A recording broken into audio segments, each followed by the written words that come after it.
नमस्कार Y news में आपका स्वागत है। मैं हूं आपके साथ सुशील गोस्वामी। आज हम बात करते हैं मथुरा वृंदावन की ब्रजभूमि की होटल इंडस्ट्री की।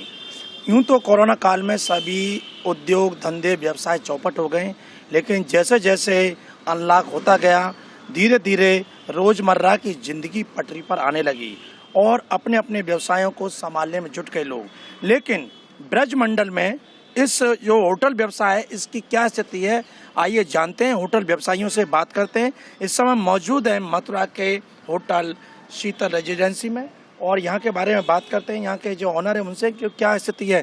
बात करें मथुरा में तो होटलों में अच्छी खासी बुकिंग होती थी, अच्छा खासा वहाँ पर धंधा उनको मिलता था।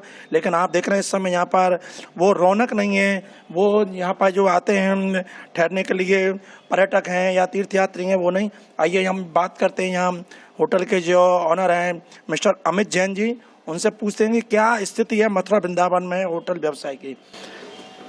अमित जी, हम बात करें अगर मथुरा वृंदावन के होटल इंडस्ट्री की, तो कोरोना ने जैसे सब व्यवसाय पूरी तरह से ध्वस्त कर दिए, तहस-नहस कर दिए, लेकिन अब धीरे धीरे पटरी पर आने लगे हैं। तो आपके इस धंधे की क्या स्थिति है? देखिए, मूलतः कोरोना की वजह से आपने देखा ही होगा कि सबसे ज़्यादा पर्यटन उद्योग हमारा अफेक्टेड हुआ है। और चूंकि पर्यटन उद्योग हिंदुस्तान की अर्थव्यवस्था की एक रीढ़ की हड्डी माना जाता है, इसके साथ साथ कोरोना वैश्विक महामारी जो है वो जिस प्रकार से फैली है, लोगों के मन में निश्चित ही एक भय का वातावरण और एक संदेह भी है कि कहीं हम अगर कहीं बाहर जाएंगे तो ऐसा नहीं हो कि वो स्थान जहाँ पे हम जाके ठहरेंगे या रुकेंगे वो स्थान कहीं सैनिटाइज ना हो रहा हो, तो कहीं वो कोरोना जैसी महामारी उनको ना लग जाए।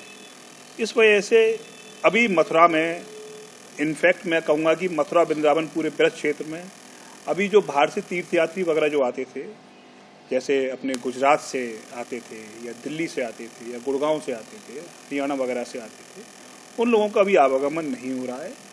और चूंकि वैसे तो बांके बिहारी जी मंदिर और भी जितने कृष्ण जन्मस्थान मंदिर सब खुल चुके हैं, लेकिन अभी थोड़ा सा मैं समझता हूँ कि लोगों में भय है।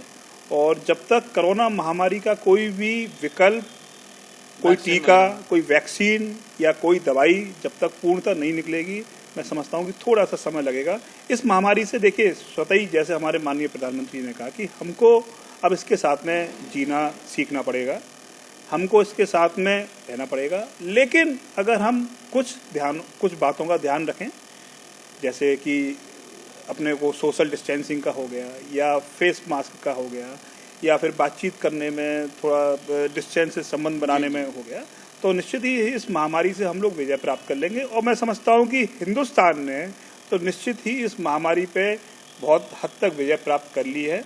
और लोगों के अंदर, एक जनमानस के अंदर इस समय आप देखें जागरूकता भी है और व्यक्ति इस समय चाह रहा है कि भाई महामारी से कैसे भी करके निजात पाई जा सके। होटल इंडस्ट्री से अलग अगर हम बात करें जी, तो पर्यटन को अलग हटा दें जी, तो जैसे शादी वगैरह में बुकिंग आती हैं वो अभी शुरू हुई है ना? देखिए, बुकिंग आना तो चालू हो गई है, परंतु लेकिन अभी चूंकि जो एमएएस की गाइडलाइंस हैं, हम लोग उसी प्रकार से बुकिंग्स को ले रहे हैं और सभी लोगों को गाइडलाइंस के मुताबिक बुकिंग्स जितनी जगह स्पेस है उससे आधी मात्रा में ही काम करें। तो उसी प्रकार से बुकिंग लेनी भी चाहिए और कार्य भी उसी प्रकार से करना चाहिए। शादी वगैरह तो आनी चालू हो गई है और हो गई हैं। और थोड़ा सा इस समय, आने वाले समय में मैं समझता हूँ कि 19 तारीख से सालगों का एक सीजन भी चालू होने वाला है।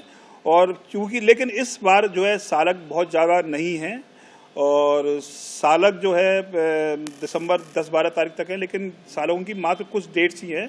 तो सालग भी बहुतायत में नहीं है, लेकिन लोग बाग जो बुकिंग्स कराने मेरे यहाँ पे भी आए हैं। और चूँकि मैं होटल इंडस्ट्री का मुझे एक पद भी, यहाँ की होटल इंडस्ट्री ने एक पद भी दिया हुआ है, मंत्री जो यहाँ की एसोसिएशन का हूँ मैं।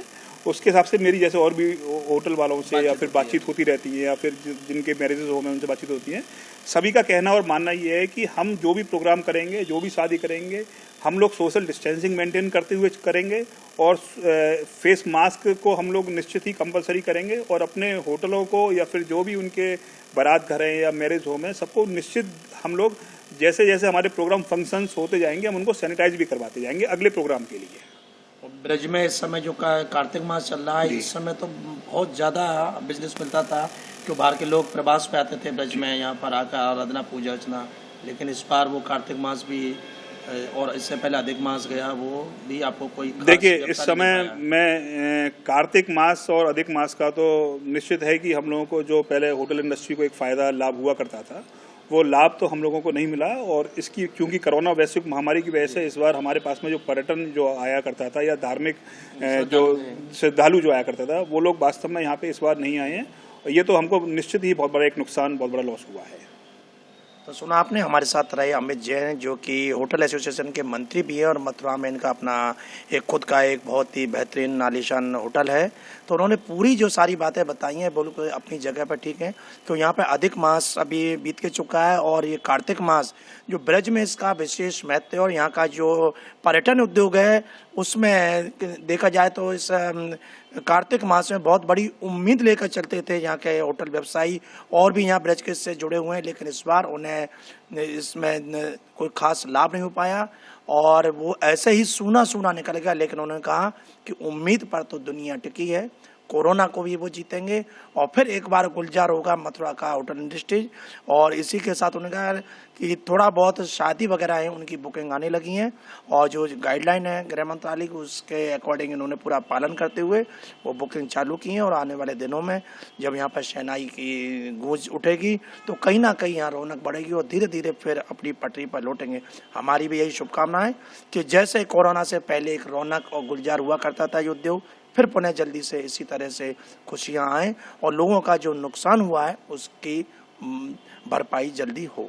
वाई न्यूज़ के लिए कैमरा पर्सन रिंकू वर्मा के साथ सुशील गोस्वामी।